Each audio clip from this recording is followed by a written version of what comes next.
Highlight कर दूँ। अस्सलाम वालेकुम। हम सबसे पहले जनरल फार्माकोलॉजी के एससीक्यूज को देखेंगे। जो फर्स्ट क्वेश्चन है वो बता रहा है कि एक 20 ईयर ओल्ड मेल पेशेंट है, वो ईआर में आया और हिस्ट्री ये है कि उसने एस्पिरिन की ओवरडोज हो गई है। अब एस्पिरिन की ओवरडोज के बाद बता रहा है कि जो क्वेश्चन पूछा वो कि आपकी एक्सक्रीशन कैसे इन्हांस करनी है। उसने ये नहीं कहा आपने उसको ट्रीट कैसे करना है, उसने ट्रीटमेंट का सिर्फ एक पार्ट पूछा कि आपने उसकी एक्सक्रीशन कैसे ज़्यादा करवानी है, यानी कि आपने बॉडी से उसको कैसे जल्द से जल्द एलिमिनेट करना है। ठीक है, अब जो एस्पिरिन है वो सैलिसिलेट एसिड है, और जो भी कोई चीज़ एसिडिक होती है ना उसको, और उसकी एक्सक्रीशन किडनी से हो रही है, तो हम क्या करते हैं कि उसको ऑपोजिट चलते हैं कि अल्कलाइजेशन करा देते हैं यूरिन की। ठीक है, मतलब हमारे पास कोई एसिडिक ड्रग है, ठीक है, तो हम क्या करेंगे, जो यूरिन है उसको अल्कलाइन कर देंगे। ठीक है, इसकी अल्कलाइजेशन के लिए हम यूज़ करते हैं सोडियम बाइकार्बोनेट। ठीक है, और उसकी डोजेज भी डिफर करती है अकॉर्डिंग टू द जो पीएच है यूरिन की भी है, और जो ब्लड की भी पीएच आ रही है। उसके अलावा हम नॉर्मली देते हैं 1 to 2 मिली इक्विवेलेंट पर केजी 1 से 2 घंटे के दरमियान में। ठीक है, फिर उसके बाद जितनी क्वांटिटी है उसको आपने देखना होता है अकॉर्डिंग टू द सीरम की जो पीएच है और यूरिनरी पीएच के अकॉर्डिंगली चलना होता है। सही हो गया, आपने इसकी एक्सक्रीशन ज़्यादा करवाई है। अगर वो किसी और ड्रग का नाम ले लेता जो बेसिक हमारे पास ये अल्कली है, तो हम क्या करेंगे कि जो, और इसकी एलिमिनेशन किससे हो रही है, किडनी से हो रही है, तो हम क्या करेंगे कि जो उसका यूरिन है उसे एसिडिक कर देंगे। ठीक है, I guess it make sense. अगला सवाल है कि define drug antagonism and enumerate its various types.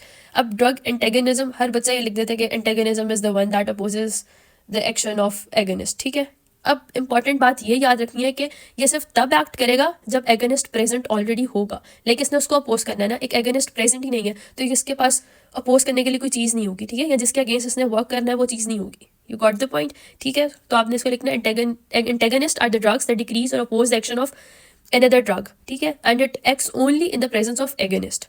ठीक है, और इसकी दो टाइप से अगर बात करेंगे तो हमारे पास कॉम्पिटिटिव और नॉन कॉम्पिटिटिव आती है। जो कॉम्पिटिटिव है नाम से बता रहा है कि ये कम्पीट करिए, किसके साथ कम्पीट करिए, सेम साइड के लिए जो जहाँ पर एगनिस्ट आकर लग रहा है। सही है, तो एगनिस्ट और एंटेगनिस्ट सेम साइड के लिए सेम रिसेप्टर पे बाइंड कर रहे हैं, जिसकी वजह से वो कम्पीट कर रहे हैं। ठीक है, कम्पीट कर रहे हैं तो अगर हम एंटेगनिस्ट की बहुत ज़्यादा डोज कर देंगे तो वो प्रिवेंट करेगा एगनिस्ट की बाइंडिंग को।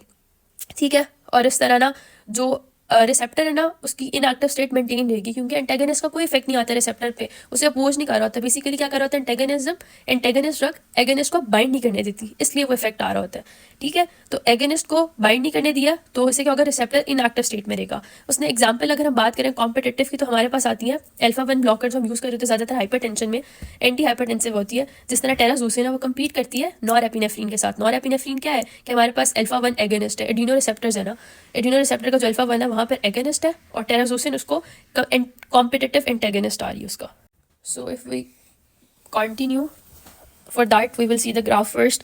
अब बेसिकली आपने कंपैरिजन करना है कि कॉम्पिटिटिव एंटेगनिस्ट कैसे वर्क कर रहा है एक एगनिस्ट के साथ। ठीक है, तो पहले हमारे पास जो ब्लू ग्राफ दिखाया हुआ है वो दिखाया हुआ है एक एगनिस्ट अकेला यूज़ कर रहे हैं, एक दिखाया हुआ है कि एगनिस्ट प्लस एंटेगनिस्ट वाला। ठीक है, जो हमारे पास लेफ्ट साइड पर आ रहा है, मतलब पिक्चर की लेफ्ट साइड आपकी राइट साइड होगी। तो बेसिकली क्या चीज़ हो रही है कि कॉम्पिटिटिव है, दैट फर्स्ट मीन कि वो कम्पीट कर रहा है एगनिस्ट के साथ, कौन, एंटेगनिस्ट। ठीक है, तो हमें जो एगनिस्ट की डोज है वो बढ़ानी पड़ेगी to get the same effect, like to get the 50% of the effect. ठीक है, मतलब इस बात को अगर हम दोबारा देखें तो पहले जो हमारे पास 1 पर आ रही थी 50%। ठीक है, मतलब इफेक्टिव डोज ऑफ द 50% आ रही थी हमारे पास 1 पर। ठीक है, लेकिन इन द प्रेजेंस ऑफ एंटेगनिस्ट अब हमारे पास कितनी हमें चाहिए dose, that like between 10 to 100। ठीक है, तो इससे ये पता चल रहा है कि in the presence of antagonist we have to increase the dose of the agonist to achieve the same effect और to get the effective dose at 50%। ठीक है, 100 वाला तो सेम रहता है ना कि आपके पास मैक्सिमम इफेक्ट जो इफेक्ट आएगा वो दोनों से सेम आएगा, उसमें चेंज नहीं आता इन द प्रेजेंस ऑफ कॉम्पिटिटिव। ठीक है, लेकिन आपकी जो ED50 है वो क्या होगी, वो इंक्रीज कर जाएगी।